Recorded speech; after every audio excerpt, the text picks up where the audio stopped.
Hey gang, Jeff Stone here with another episode of MagicReviewed.com.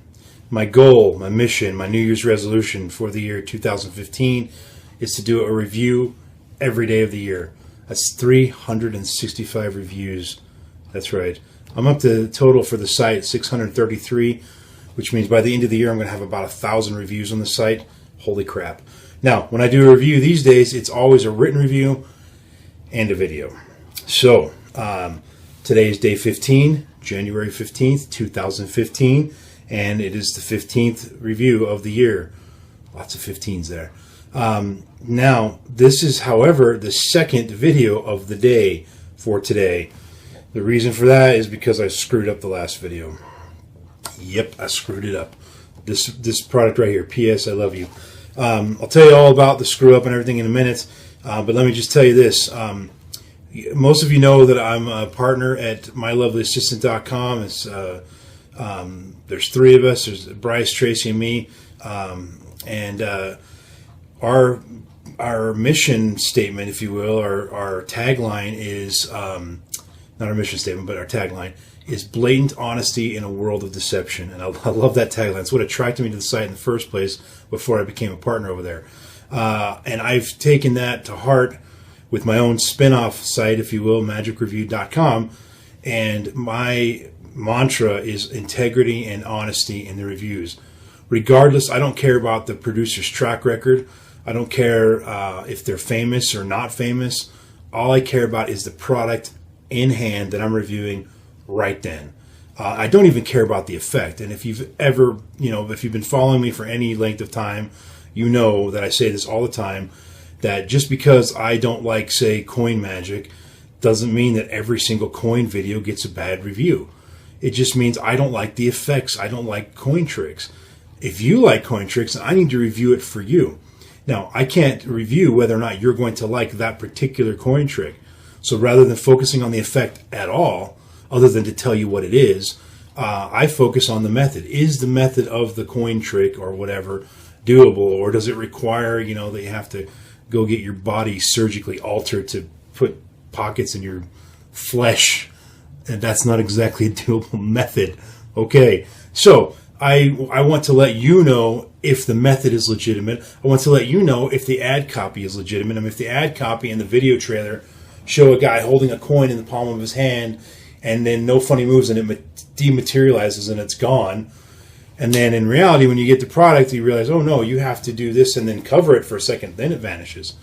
Then the ad copy's full of crap, right? And lastly, how good is the product quality? In the case of just a DVD, if it's just a DVD, no gimmick, no anything like that, then the question is it shot well? Is it lit well? Is it produced well? Can you hear what they're saying? Do they explain the methods properly, or when you get done with it, are you more confused? In the case of a book, it's the same type of thing. Is it written well? Are the illustrations clear? Are they getting their point across? Is the book, well made, or is it just a flimsy piece of paper thrown together? In the case of a trick, often the trick and a gimmick comes with a DVD, so all the DVD criteria play in. Plus, on top of that, the gimmick quality. Does it hold together? Is it going to last? That kind of thing. That's all I care about. That is 100% what I base my star rating on. Now, I may talk about all kinds of other stuff in the written review, but the final star rating in the stone status of rubble, grubble, or gem, or whatever, anything in between, is all based on those three criteria: ad copy, method, and product quality. The end. So, there was a method problem, I thought, in this book. Turns out the problem is not there. We'll discuss that in a minute.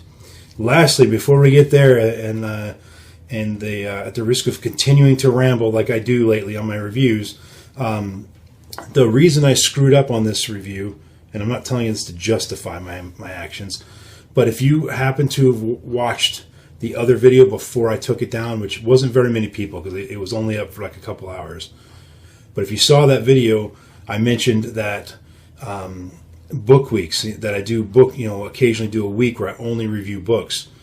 Now, on the case of reviewing a DVD, I watch the video, it maybe takes 2 hours, and then I write the review, shoot the video, and edit it and upload it, and that, all totals about 4 hours of my day. Well, when it's a book, books don't take 2 hours to read; they take longer. So it's not like on Monday of book week I read a book that day, then write the review that day, and then film the review that day. Then on Tuesday I read another book, and then on Wednesday I read another one. No, I read them all in advance. Whereas with a DVD, I can watch them the day I write the review. Well, reading them all in advance means that when I finish one book, if I'm going to do a book week, I can't review that book until I've read 6 more books.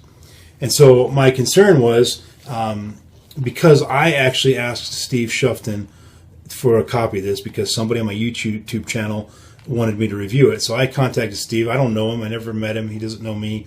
And so I sent him a request, and he sent it to me. And I just felt bad because here's the guy just gives this book to a total stranger, and having good faith that I'm not just some guy out there begging for free magic, that I really was going to write a review. I felt bad that I was going to have to wait and read 6 more books before I reviewed this. Well, because by the time I got to the 7th book, it could have been months since I finished reading this book. So, with that being said, I decided to go ahead and review this book today. Well, the problem with not reviewing it today, as I said, would have been the 7 books later thing, and my concern would have been that I would have forgotten a whole bunch of stuff from the first books that were early on in the stack. And apparently, even not waiting and doing it now, I still forgot stuff. So, long story short, we're 7 minutes in. I haven't said a single thing about this product. Sorry about that, guys. But I read this book 2 weeks ago, and I totally screwed up the review. I forgot what I basically misspoke. I was saying things I didn't know what I was talking about because I remember them wrong. So, the speech is over. Let me tell you about this product. I'm just going to assume you have not seen the other video, and we're going to go from there. So, here's the basic concept. This is the basic effect. You can do this with your business cards. You don't need anything special about them, and a pen. That's it, just a regular pen. So you don't need anything special. So what you do is you have your stack of cards here. You write, let's say we're going to do a prediction of ESP symbols, right? I'm going to draw one of the ESP symbols on here, and let's say I drew a square. Don't show the audience, but I give them the card, and they keep it. I'm not going to touch it again. I'm not going to switch it or anything like that, okay? Then I very clearly draw a circle on here, and take the card, put it in their hand. And I very clearly draw a cross, put it in their hand, so on and so forth until I've drawn all the symbols. And it's not like I'm going to go, pretend like I'm drawing a circle, but really draw a square on every single one of them, which is an old method that you may be familiar with. They can actually see exactly what you're writing, okay? So there you go. You draw all the symbols, and now you've got in their hand a stack of 5 business cards that have the ESP symbols on the top there. You mix them up. It's a legitimate shuffle, okay? You honestly don't know where they are. You spread them out. Let's get these spread out for you. And they can touch whatever one they want. So you jog it forward. But when they touch, you're not switching the cards. No funny business. You pull out the card and show it, and it is the square right there. And they turn over their prediction, and it says square on it. That's the basic concept that this prediction system, which remember the title is a prediction system, PS, a prediction system you will love. That's what this prediction system allows you to do. Now, you can follow that up immediately. It does take some advanced prep that you have to be ready for, but it's not a big deal at all. You can immediately follow that up with the same thing where you get another business card and say draw a circle on it this time. Place the circle on the prediction in their hand or whatever, and then just spread the cards out again and let them grab whatever one they want to grab. And it's, again, free choice. And they turn it over, look at it, and bam, there's a circle on there, and it matches the prediction, and they can keep it, and they can keep the card that has the prediction on it. Very, very clever system that has tons of potential. He gives a really cool idea for a presentation in there called Stargazer. And it's got, what I really liked about it has a great presentational line. And so it uses, you can just do a thing where you're writing numbers on the back of the cards and you predict what number they're going to pick. You can do like a living dead test. You can do just have them rattle off the names of some people they know or family members or whatever, and then you'll predict which one they're going to pick in a minute. You can write colors on there, and you predict which color they're going to pick. On and on and on. It's not limited to ESP symbols or numbers. It's pretty much anything. So as long as it's small, I mean, you can't have like these big long sentences on here. It's kind of like a one word or one little symbol kind of a thing. Now, that's the basic concept. You can do that with a regular pen and your business cards. The end. Now, here comes the part I screwed up last time. There's an advance or an addition to this system that you can do that even takes this to a whole other level. That's crazy. But that one will require you to reprint your business cards. You won't have to redesign them, but you'll have to print them on a certain kind of business card stock. Now, Steve Shufton tells you exactly what that card stock is. He even tells you where to print the business cards online. He even gives you a resource for a very inexpensive, like I think he said it was $15 to have somebody design his business cards. Again, you don't have to redesign yours. That's just what he did. So Vistaprint is the source for printing the business cards. He tells you what card stock to use at Vistaprint and how to use it to have your cards printed on it, all this stuff. And I've used Vistaprint, right? That's where I had these printed up. And they're very good and they're very inexpensive. So for the next level of this method, you'll need to have your business cards reprinted on this particular card stock. And you'll have to get a thing that's very easy to get for a couple bucks at an office supply store, and that's it.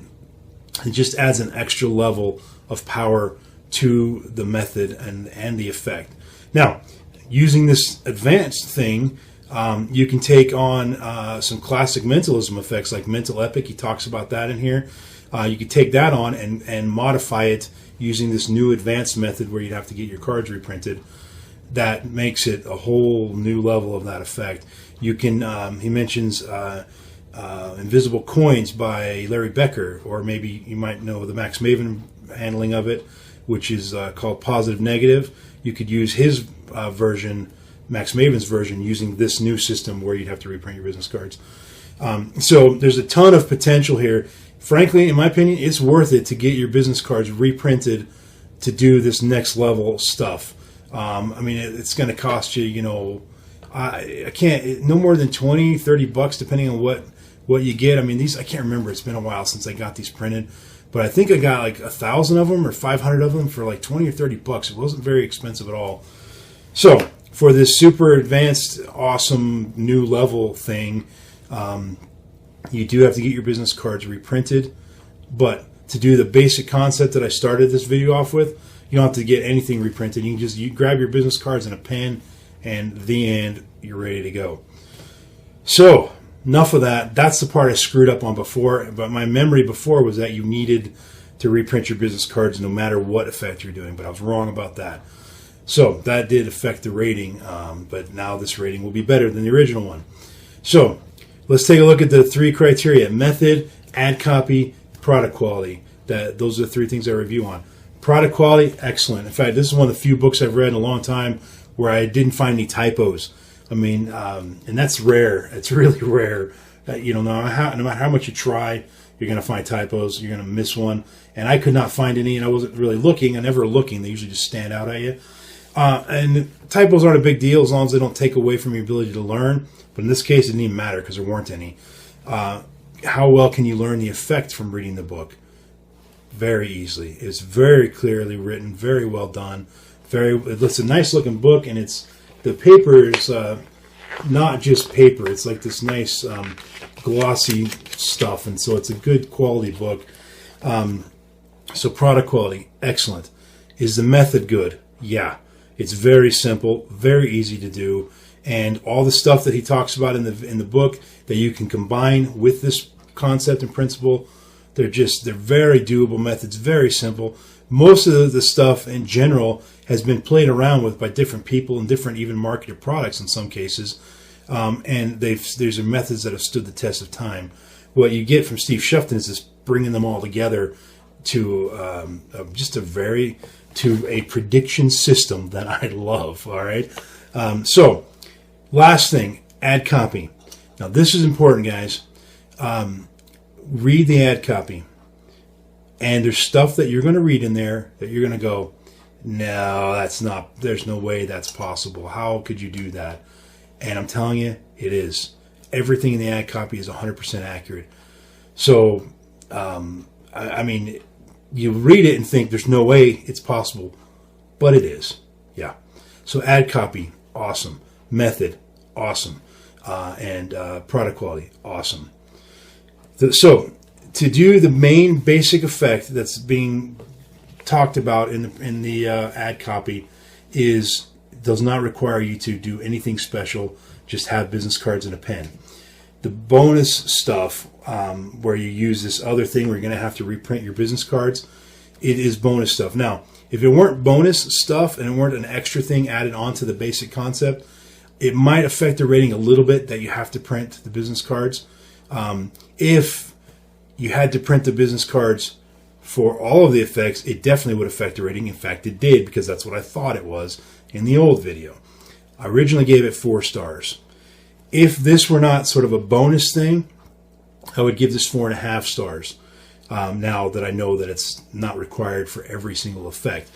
But because the thing that they're touting in the ad copy doesn't require anything but your business cards and a pen, the fact that you would have to reprint your business cards for some of the other effects is irrelevant to me, because that's not what's being pitched in the ad copy. Thus, 5 stars, stone status of gem, capital G, capital E, capital M. The end. It's time for you to like this video, subscribe to my channel, and listen to the random iTunes song of the moment, which I'm on my iTunes. Man, no flow there. There we go. And come on. Oh, man.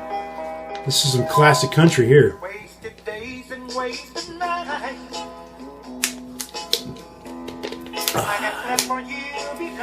Freddy Fender, Wasted Days and Wasted Nights. It's from the Truck Driving Classics album. Anyway, guys, thanks for watching. Sorry about having to mislead anybody that I did on the previous video. I've taken all the tweets and the Pinterests and the Facebooks and whatever else, Google Plus. I've taken all the things down that refer to that review. So hopefully when you're reading this, you don't even know the other one exists, other than the fact that I told you about it. Thanks for watching, guys. I'll see you tomorrow on day 16, where I will be reviewing, if I have time, Hidden Hand by Sean Fields. Just depends on how long it's going to take me to put the gimmick together as to whether or not I'll do it tomorrow. Enough rambling. See you tomorrow. Peace out.